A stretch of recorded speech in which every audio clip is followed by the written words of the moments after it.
नमस्कार दर्शकों, मैं छत्तीसगढ़ की राजधानी रायपुर के एक शासकीय विद्यालय में मौजूद हूं और यहां पे गांधी जयंती के उपलक्ष्य में एक विचार संगोष्ठी लगाई गई है और उस संगोष्ठी में राज्य के और ज़िले के चुनिंदा शिक्षक जो हैं वो यहां पे मौजूद हैं और अपने विचारों का जिस प्रकार से गंगा बहा रहे हैं, वो निश्चित रूप से अगर ये विचार बच्चों के अंदर जाए तो निश्चित रूप से बच्चे शिक्षकों का ज्ञान लेकर के अपने भविष्य को निखारने में आगे रहें। तो ये फाउंडेशन पे एक प्रदर्शनी भी लगाई गई है।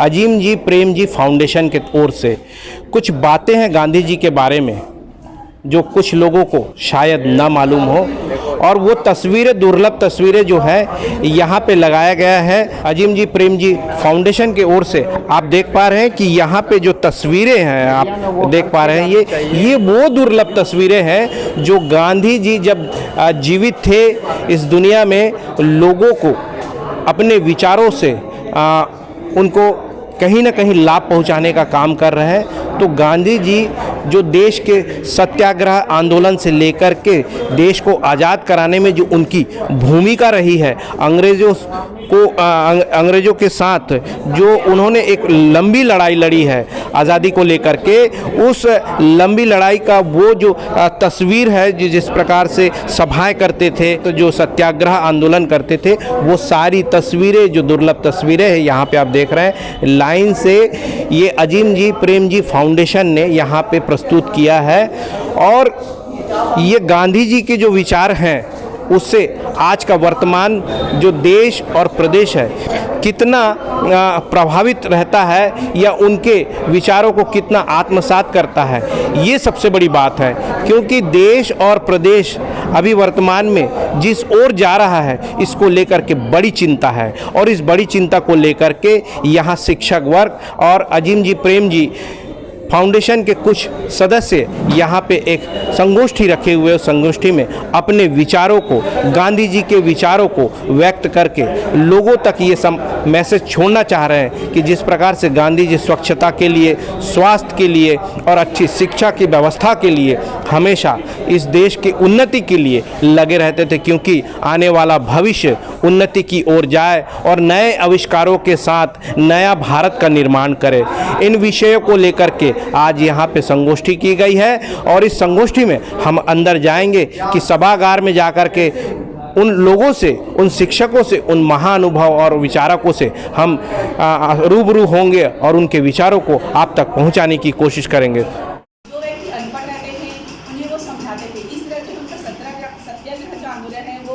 जोर पकड़ा और उन्होंने क्या बोलते हैं, उनका एक मूल मंत्र था कि आप एक ही बात को बार बार पढ़ें परंतु धीरे पढ़ें। चाहे हम शिक्षा नीति के बारे में कहते हैं, आज हम चाहे 2020 के बारे में कहें, गांधी जी जो है उन्होंने अपने इस शिक्षा के बारे में उन्होंने आज जो हम सोचते हैं, आज हम जो FLN पढ़ते हैं या जो भी करते हैं, उन्होंने 100 साल पहले ही इस चीज़ की जो है बुनियादी रखी थी। इस दिन पूरा देश जो है गांधी जयंती को मनाते हुए नज़र आता है और गांधी जी की एक सबसे बड़ा जो विषय है देश और समाज की स्वच्छता, तो इसमें आप लोगों ने यहाँ एक सभा आयोजन किया है, तो क्या कुछ हो रहा है इस सभा में? एक तो जो आप कह रहे हैं कि गांधी जी को पूरा देश मना रहा है और देश आज के दिन ही मनाता है, और हम सब फाउंडेशन के सदस्य और हमारे जो शिक्षक गण हैं छत्तीसगढ़ के, हम सब गांधी जी को रोज़ जीते हैं और मैं इस पे बिलीव करती हूँ कि गांधी जी को मनाना नहीं है, गांधी जी को जीना है। और इसको जीने के लिए ही हमारा आज हम सब शिक्षकगण यहाँ पे एकत्रित हुए हैं कि हम गांधी जी के वो कौन कौन से ऐसे गुण हैं जिसको मेरे जीवन में मैंने उतारा है और आत्मसात करके मैं एक समाज को बदलाव की बात कर रही हूँ। और जैसे कि आप देखेंगे कि गांधी जी सत्य, अहिंसा, सत्याग्रह, है ना, इन सब की बात वो करते थे। तो हम सब लोग भी यही बात कर रहे हैं कि क्या इस समाज से सत्य इतना ख़त्म हो चुका है कि सत्य को देखने की ज़रूरत पड़ रही है। और हम देखते हैं कि कहीं ना कहीं सत्य हमारे समाज में अभी भी व्याप्त है। अगर सत्य नहीं होता तो शायद अभी हम सब ना यहाँ पे एकत्रित हो रहे होते। सत्य का ही वो है। ऊपर अब झूठ और भ्रष्टाचार चरम सीमा में पहुँच गई और सत्य के ऊपर हावी हो रही, इस विषय को लेकर के आप क्या कहते हैं? बिल्कुल, मुझे लगता है कि लोग कहते ज़रूर हैं कि सत्य है, मगर लोग सत्य बोलने से क्यों कतराते हैं? मैं ऐसे ही देखती हूँ, जब चारों तरफ कीचड़ फैला हो और आप सोचो कि वहाँ पे कुछ स्वच्छता जैसी कोई एक मछली वहाँ पर टिक पाएगी, तो नहीं टिक पाएगी। मगर कमल एक ऐसा है, वो उस पर टिक जाता है, और कमल को टिकने में उसका पत्ता भी रहता है, ऊपर वो खिला रहता है, उसके पत्ते में कीचड़ का कुछ भी नहीं लगा होता है। तो हम सबको सत्य में वैसा बनना पड़ेगा ना। और भ्रष्टाचार की जो आप कह रहे हैं कि भ्रष्टाचार इतना व्याप्त है, बिल्कुल व्याप्त है, मगर मैं कहती हूँ कि उस भ्रष्टाचार में जो लोग शामिल हैं, चार जब वैसे हैं तो चार अपने में पीछे से शामिल हो जाते हैं लोग, है ना।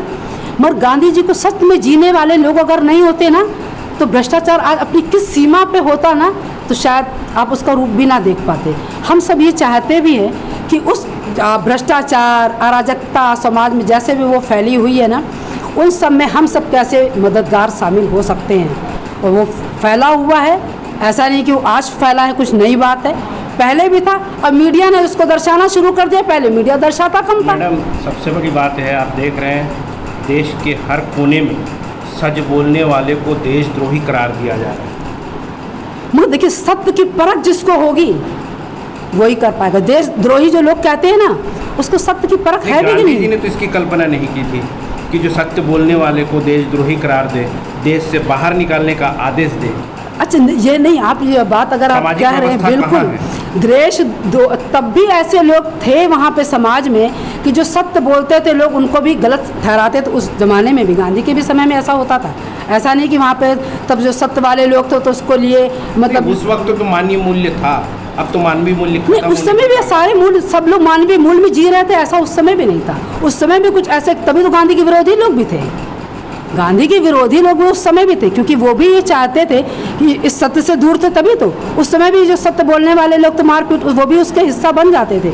मगर मैं ये कहती हूँ कि जिसका ज़्यादा बोलबाला होगा वो उसका अपना वर्चस्व बना ले जाता है।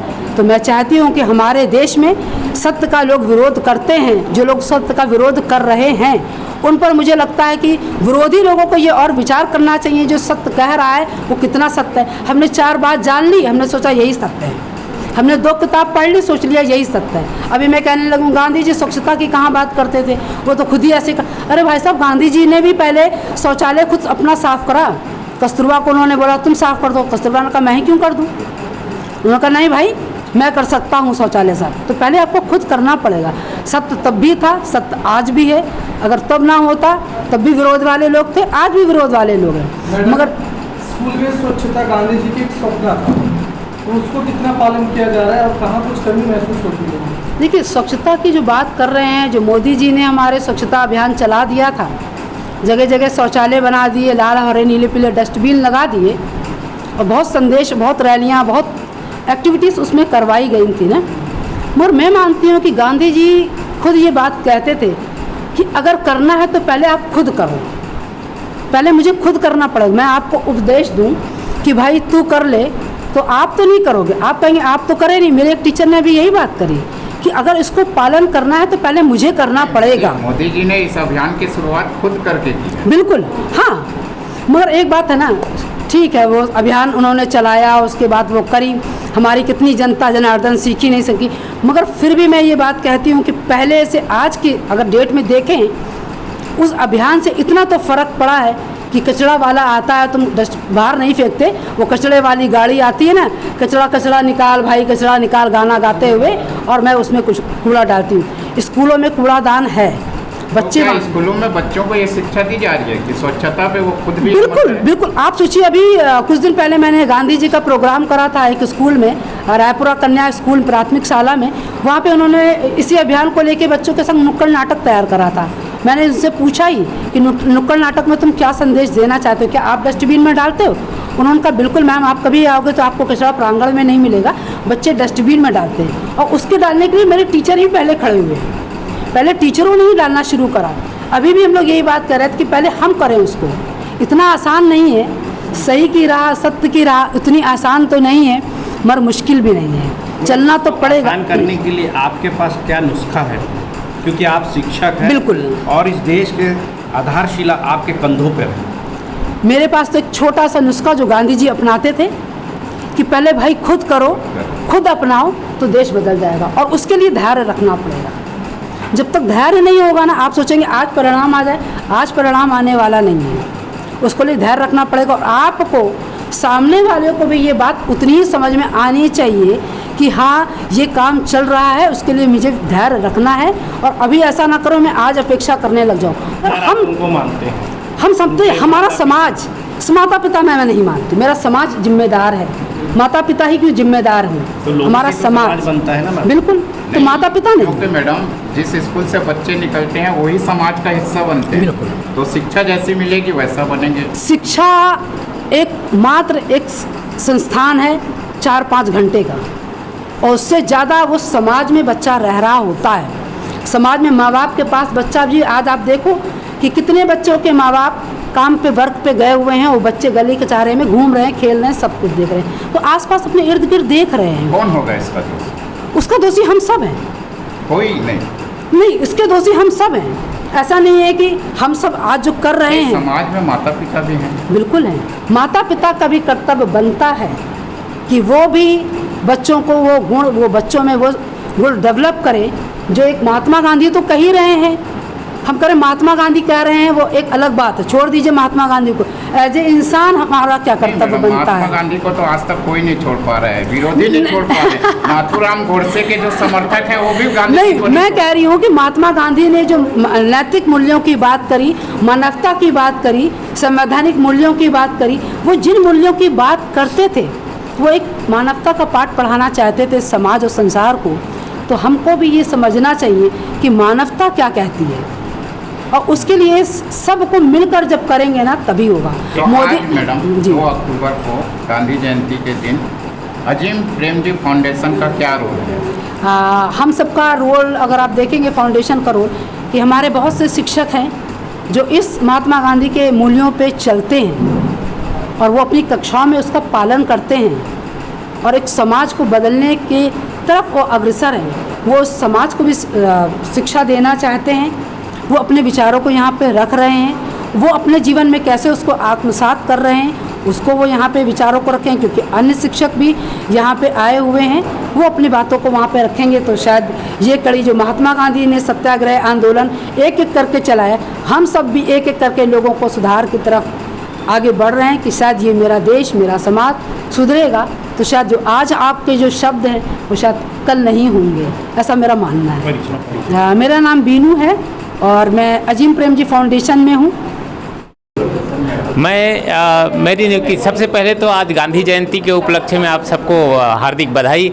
और मेरी नियुक्ति 17 अक्टूबर 1986 को भाटापारा विकास खंड में नियुक्ति हुई थी मेरी। तब से लेकर जी तक के जी शिक्षा प्रणालियों में किस प्रकार के बदलाव देख रहे हैं, और किस शिक्षा जो छत्तीसगढ़ की जो शिक्षा प्रणाली है उसमें कितना उन्नतशील आप अनुभव कर पा रहे हैं? देखिए, शिक्षा निरंतर परिवर्तन ही होता है शिक्षा में, और ये परिवर्तन मैं जो देखा हूँ, शुरू में जो पारंपरिक ढंग से हमारी शिक्षा चलती थी उसमें बहुत परिवर्तन है। पहले रटंत पद्धति से बच्चों को हम लोग सिखाने का प्रयास करते थे, उसके बाद धीरे धीरे शिक्षा नीति में परिवर्तन आया, और शिक्षा नीति में परिवर्तन जैसे जैसे आया तो हम लोगों ने बच्चों को उनके समाज में जो परिवर्तन आनी चाहिए उसके अनुरूप शिक्षा देना शुरू किया विद्यालयों में। और आज ऐसी स्थिति है कि हम बच्चों को उनके समाज में जो बुराइयां हैं उसको हम जितना जल्दी हो सके, स्पीड बढ़ गई हमारी शिक्षा पद्धति में सीखने की। के लिए सरकार जो छत्तीसगढ़ सरकार है बहुत सारे प्रयास कर रही है, और हम लोग अजीम प्रेमजी फाउंडेशन सरकार के साथ मिलके सरकारी स्कूलों को स्ट्रेंथन करने का काम कर रहे हैं। मगर सरकारी स्कूल तो बंद के कगार पे होते जा रहे हैं। बहुत कम सर, बहुत कम, वो संख्या बहुत ना के बराबर है। इतनी बजट नहीं है, बताते हैं सरकार कि हर सरकारी स्कूल को नहीं सर, ये छत्तीसगढ़ को अगर आप लें तो जहां हम लोग अभी काम कर रहे हैं जिन स्कूलों के दायरों में, वो सरकारी स्कूल बहुत बेहतर परफॉर्म करने की स्थिति में हैं आज छत्तीसगढ़ में। और ये सिर्फ एक रायपुर की बात नहीं कर रहे हैं, सबसे नगण्य बता रहा है। हाँ, अब आंकड़े जैसे जो आते हैं तो कई सोर्स से आते हैं सर, और आंकड़ों के अलग अलग सोर्स जो होते हैं, उन आंकड़ों के सोर्स को समझने की ज़रूरत है कि कौन सा आंकड़ा किस सोर्स से आता है। जैसे एक आंकड़ा आया था कि बहुत सारे टीचर अब्सेंट रहते हैं स्कूल के टाइम में। हम समझते हैं मैडम। अजीम प्रेमजी फाउंडेशन ने उसकी स्टडी की है, उसकी स्टडी की हमारे पास रिपोर्ट है सर, और हमने पाया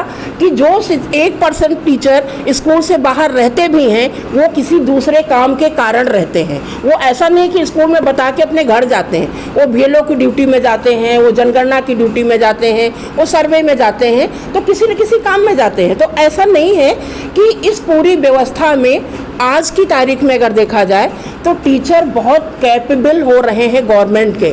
एक खास तरह की धारणाएं बनाई जा रही हैं कि सरकारी स्कूल मतलब ऐसा नहीं है, लेकिन अगर एक्चुअल में मैं बहुत करीब से जुड़ी हूँ रायपुर के लगभग 100 स्कूलों के साथ, मैडम 100 स्कूलों में जाती हूँ। जवाब दीजिए आप कि अगर शिक्षकों को केवल शिक्षा के लिए ही इस्तेमाल किया जाए, किसी गणना में नहीं डाला जाए, तो स्तर क्या होगा? ये सर बहुत पहले हमारे शिक्षा अधिकार कानून का पॉलिसी का हिस्सा बन चुका है कि शिक्षक को गैर शैक्षणिक काम में उपयोग नहीं किया जाएगा। ये आपके आरटीई की धारा 18 में कहा जा चुका है, लेकिन अब सरकार के पास वैसे रिसोर्स नहीं है। जैसे अभी चुनाव होना है तो शिक्षा समाज का हिस्सा है और पॉलिटिकल हिस्सा के साथ साथ वो समाज के साथ भी जुड़ा हुआ है। अब चुनाव हो रहे हैं, उसमें टीचर की ड्यूटी लग रही है, लेकिन जबकि उसमें भी कहा गया कि मतगणना और साल में चुनाव के दौरान टीचरों का उपयोग किया जाएगा। आरटीई भी कहता है 1 महीने का जो दौर है बच्चों का भविष्य का, पढ़ाई का, जो प्रभावित होगा उसका जिम्मेदार आप किसको मानते? स्पष्ट बताएं। बिल्कुल, देखिए मैं स्पष्ट ही बोलती हूँ, ये जो मैं बोलती हूँ मेरी अपनी राय होती है और मेरे अनुभवों पे आधारित होती है। तो सुधार होना बिल्कुल चाहिए कि नहीं? बिल्कुल होना चाहिए, क्योंकि शिक्षा सबसे बेस है और हमारे समाज के 80% बच्चे सरकारी स्कूलों में हैं। तो सरकारी स्कूल जितने बेहतर परफॉर्म करेंगे, समाज हमारा उतना बेहतर डेवलप होगा आज के 20 साल बाद, क्योंकि आज जो स्कूल में बच्चे हैं वो समाज का हिस्सा है। आज के 20 साल बाद वही बच्चे समाज में नागरिक बनेंगे जाके। तो जैसी शिक्षा होगी वैसा समाज होगा। हम शिक्षा के लेंस से समाज को देख रहे हैं कि जितनी बेहतर शिक्षा मिलेगी उतना बेहतर 20 साल बाद हम समाज देख पाएंगे, जो समाज हमारा संविधान कहता है कि कैसा समाज होना चाहिए। बिल्कुल बिल्कुल बिल्कुल। मेरा नाम कमला वाजपेयी है और मैं अजीम प्रेमजी फाउंडेशन की कार्यकर्ता हूँ। तो दर्शकों, आपने सुना कि अजीम जी प्रेम जी फाउंडेशन के सदस्यों ने क्या कुछ कहा और यहाँ के जो शिक्षक हैं उन्होंने क्या कुछ कहा। अध्यापिका के द्वारा निश्चित रूप से ये दुख व्यक्त किया गया है कि शिक्षा प्रणाली में कहीं ना कहीं थोड़ा सा परिवर्तन और उच्च स्तर का परिवर्तन की आवश्यकता है, तो जाकर के एक नई भविष्य की हम कल्पना कर सकते हैं कि जिस प्रकार से समाज में अभी कुरीतियाँ फैल रही है, बच्चों में वैमानुषता आ रहा है, उसमें कहीं ना कहीं सुधार की आवश्यकता है। और सबसे बड़ी जिम्मेदारी उन माता पिताओं की है जिनके बच्चे स्कूल में शिक्षा के लिए पहुंचते हैं, तो उनका भी बड़ा दायित्व बनता है कि सामाजिक दृष्टिकोण से बच्चों में एक नया विकास करें और नई सुधार प्रणालियों को समाहित करें, जिससे कि ये बच्चे आने वाले भविष्य में एक भविष्य का एक नया नक्शा बना पाए। तो हम चलते हैं, इस बोर्ड में कुछ अक्षर ऐसे अंकित हैं जिसे देखने और समझने की आवश्यकता है। मैं इस न्यूज़ के माध्यम से आप तक के पूरे राज्य के समुदाय और देश के समुदायों को, जो मानवीय समुदाय हैं, उन तक के ये बात पहुंचाने की कोशिश कर रहा हूं कि यहाँ संवैधानिक मूल्यों की जो बात की गई है, भारत का संविधान उद्देशिका, ये आप यहाँ पे चार्ट में लगे रखा हुआ है। इस चार्ट में ऐसे कुछ बातों को कहा गया है जो बहुत ज़्यादा मानवीय जीवन में मूल्य रखता है और इसके आत्मसात करना बहुत ही ज़रूरी है। तो दर्शकों, इस प्रकार की खबरों के लिए हमारे साथ बने रहें, देखते रहिए खास खबर। मैं दीपक मजूमदार और आप देख रहे हैं हल्ला बोल न्यूज़।